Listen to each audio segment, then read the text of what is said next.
Hello दोस्तों, CV classes के YouTube channel में आपका फिर से स्वागत है। इस वीडियो में हम लोग सैयद वंश एवं लोदी वंश के वन लाइनर क्वेश्चन को एक्सप्लेनेशन के साथ देखेंगे। तो चलिए बिना किसी देरी के स्टार्ट करते हैं। पहला प्रश्न है, आगरा शहर को किसने बचाया था?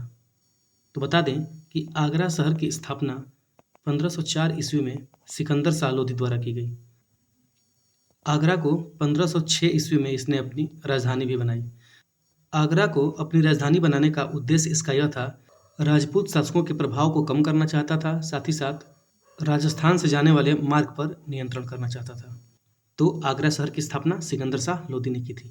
सिकंदर शाह लोदी की बात करें, सिकंदर शाह लोदी ने भूमि की पैमाइश के लिए एक पैमाना भी दिया था, जिसको कि गज ए सिकंदरी कहते थे। इसकी लंबाई 30 इंच थी, कहीं कहीं इसकी लंबाई 39 इंच भी मिलती है।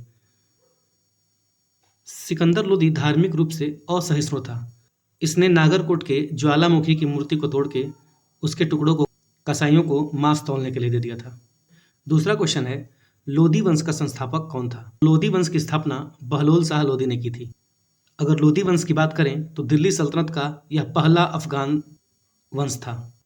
बहलोल लोदी का राजत्व सिद्धांत समानता पर आधारित था। वह अपने सरदारों को मकसद ए अली कह के पुकारता था, साथ ही साथ उनके खड़े रहने पर खुद भी खड़ा रहता था। अगला क्वेश्चन है, इब्राहिम लोदी पानीपत की पहली लड़ाई में किसके द्वारा मारा गया था? तो पानीपत की प्रथम लड़ाई 21 अप्रैल 1526 ईस्वी के बीच में बाबर और इब्राहिम लोदी के बीच हुई, जिसमें बाबर विजयी हुआ था। बाबर को दिल्ली पर विजय के लिए निमंत्रण मेवाड़ के राजा राणा सांगा तथा पंजाब के गवर्नर दौलत खां लोदी और इब्राहिम लोदी के चाचा आलम खां लोदी ने दिया था। इसी के बाद दिल्ली सल्तनत पे एक नए वंश की शुरुआत होती है, जो कि मुगल वंश के नाम से जाना गया। चौथा प्रश्न है, गुलरुखी उपनाम से अपनी कविताओं की रचना किसने की थी? तो बता दें कि सिकंदर शाह लोदी काफ़ी योग्य, परिश्रमी और विद्वान व्यक्ति था। वह गुलरुखी नाम से कविताएं भी लिखता था। इसके साथ साथ वह शिक्षित और विद्वानों का सम्मान भी करता था। इसने संस्कृत के एक आयुर्वेदिक ग्रंथ का फारसी में फरहंगे सिकंदरी नाम से अनुवाद भी कराया। साथ ही साथ संगीत के एक ग्रंथ का लज्जत ए सिकंदर शाही की रचना करवाई। अगर सिकंदर शाह लोदी के बारे में बात करें तो इसे शहनाई सुनना पसंद था। साथ ही साथ इसने भूमि पैमाइश के लिए गजे सिकंदरी का प्रचलन भी करवाया। पांचवा प्रश्न है, वह मध्यकालीन शासक जिसने उद्घोषित किया था कि राजत्व ही बंधुत्व है और बंधुत्व ही राजत्व है, कौन था? बहलोल लोदी। अभी हम लोगों ने जाना कि बहलोल लोदी ने जो राजत्व का सिद्धांत दिया वह समानता पर आधारित था तथा वह अपने सरदारों को मकसद ए अली कहकर पुकारता था। साथ ही साथ उनके खड़े रहने पर वह खड़ा भी रहता था। अगर बहलोल लोदी की बात की जाए तो इसकी सबसे बड़ी उपलब्धि थी जौनपुर को दिल्ली राज्य में मिलाना। छठवां क्वेश्चन है, किसके शासनकाल में गुरु नानक देव ने सिख धर्म की स्थापना की थी? आपको बता दें कि सिख धर्म की स्थापना गुरु नानक देव ने 15वीं शताब्दी में की थी और उस समय दिल्ली का सुल्तान सिकंदर लोदी था। हालांकि सिख धर्म को हम लोग डिटेल में सिख धर्म के अंतर्गत पढ़ेंगे। सातवां क्वेश्चन है, सैयद राजवंश की स्थापना किसने की थी? हमने पढ़ा था कि सैयद वंश की स्थापना खिज्र खान ने की थी।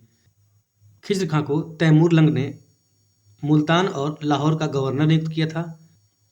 उसके बाद इसने दिल्ली पर आक्रमण किया और युद्ध जीत गया तथा नए वंश सैयद वंश की स्थापना की थी। खिज्र खान ने कभी सुल्तान की उपाधि नहीं ली।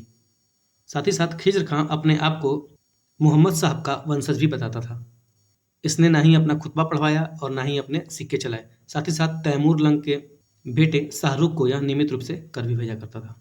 अगला प्रश्न है, दिल्ली के लोदी राजवंश का अंतिम शासक कौन था? तो बता दें कि लोदी वंश का अंतिम शासक इब्राहिम लोदी था। इब्राहिम लोदी का कार्यकाल 1517 ईस्वी से लेकर 1526 ईस्वी तक था। 1526 ईस्वी में बाबर आक्रमण करता है और 21 अप्रैल 1526 को पानीपत के प्रथम युद्ध में इब्राहिम शाह लोदी को हरा के मुगल वंश की नींव रखता है। अगला क्वेश्चन है, खिज्र खान किस राजवंश से संबंधित था? तो अभी हम लोगों ने पढ़ा कि खिज्र खान सैयद वंश से संबंधित था। सैयद वंश की स्थापना खिज्र खान ने ही की थी। 10वां क्वेश्चन है, आगरा को अपनी साम्राज्य की राजधानी बनाया था किसने? अभी हम लोगों ने पढ़ा कि आगरा शहर की स्थापना 1504 ईस्वी में सिकंदर शाह लोदी ने की थी तथा 1506 ईस्वी में इसको अपनी राजधानी बनाया। 11वां क्वेश्चन है, इब्राहिम लोदी दिल्ली का सुल्तान कब बना? अभी हम लोगों ने पढ़ा कि इब्राहिम लोदी 1517 ईस्वी से 1526 ईस्वी तक शासक रहा। तो इब्राहिम लोदी 1517 ईस्वी में दिल्ली का शासक बना। इब्राहिम लोदी सिकंदर शाह लोदी का बड़ा बेटा था। इब्राहिम लोदी के समय की एक महत्वपूर्ण घटना थी खतौली का युद्ध, जो कि मेवाड़ के राजा राणा सांगा और इब्राहिम लोदी के बीच लड़ा गया। यह युद्ध 1517 या फिर कहीं कहीं 1518 में हुआ। ज़्यादा ऑथेंटिक 1517 है। इस युद्ध का कारण था मालवा पर अधिकार करना। अगला क्वेश्चन है, आगरा को जिसने राजधानी बनाया वह शासक था। अभी हम लोगों ने पढ़ा कि आगरा को सिकंदर शाह लोदी ने 1506 ईस्वी में अपनी राजधानी बनाई। अगर आगरा शहर की स्थापना की बात की जाए तो इसकी स्थापना उसने 1504 ईस्वी में की थी। 13वां क्वेश्चन है, मुबारकाबाद शहर की स्थापना किसने की थी। तो सैयद वंश के दूसरे शासक मुबारक शाह ने मुबारकाबाद शहर की स्थापना की थी। अगर मुबारक शाह की बात करें तो इसने शाह की उपाधि धारण की, और शाह का मतलब होता था स्वतंत्र शासक। इस प्रकार मुबारक शाह दिल्ली सल्तनत का प्रथम स्वतंत्र शासक बना। इसने एक विद्वान को संरक्षण भी दिया जिसका नाम था याहिया बिन अहमद सरहिंदी, जिसने उस समय एक पुस्तक भी लिखी जिसका नाम था तारीख ए मुबारक शाही, जिसमें मुबारक शाह तथा सैयद वंश के बारे में जानकारी मिलती है। अगला प्रश्न है, खतौली का युद्ध कब हुआ। अभी हम लोगों ने पढ़ा कि खतौली का युद्ध 1517 ईस्वी में हुआ। कहीं कहीं इसका डेट 1518 भी मिलता है। यह युद्ध इब्राहिम शाह लोदी और मेवाड़ के राजा राणा सांगा के बीच हुआ था, जिसमें राणा सांगा विजयी हुआ था। बढ़ते हैं आगे। अगला क्वेश्चन है, मोठ की मस्जिद का निर्माण किसने करवाया। तो मोठ की मस्जिद का निर्माण सिकंदर शाह लोदी के वजीर मियाँ मुआ ने कराया था। मियाँ मुआ भी एक विद्वान व्यक्ति था, तो इसने मोठ की मस्जिद का निर्माण कराया। मोठ की मस्जिद दिल्ली में स्थित है, इसको भी ध्यान रखेंगे। 16वां क्वेश्चन है, तारीख, यहाँ पे मिसप्रिंट है, तारीख ए मुबारक शाही के लेखक कौन थे। अभी हम लोगों ने पढ़ा कि मुबारक शाह ने याहिया बिन अहमद सरहिंदी को अपना संरक्षण दिया था, और उन्होंने जो पुस्तक लिखी वह थी तारीख ए मुबारक शाही, जिससे मुबारक शाह के बारे में साथ ही साथ सैयद वंश के बारे में भी जानकारी मिलती है। तो ये था हमारा सैयद वंश और लोदी वंश से संबंधित previous year one liner question with explanation. आशा है कि आप लोगों को ये वीडियो बेहद पसंद आया होगा। अगर आपको हमारी मेहनत अच्छी लग रही है तो इस वीडियो को लाइक जरूर करें। साथ ही साथ अगर चैनल को अभी तक सब्सक्राइब नहीं किया है तो सब्सक्राइब भी कर दें, और अपने दोस्तों के साथ जितना हो सके उतना शेयर कर दें। वीडियो लेक्चर समाप्त करने से पहले आप लोगों का आज का प्रश्न है कि सैयद वंश के किस शासक ने रैयत ए आला की उपाधि धारण की थी। सभी लोग कमेंट में आंसर जरूर करेंगे।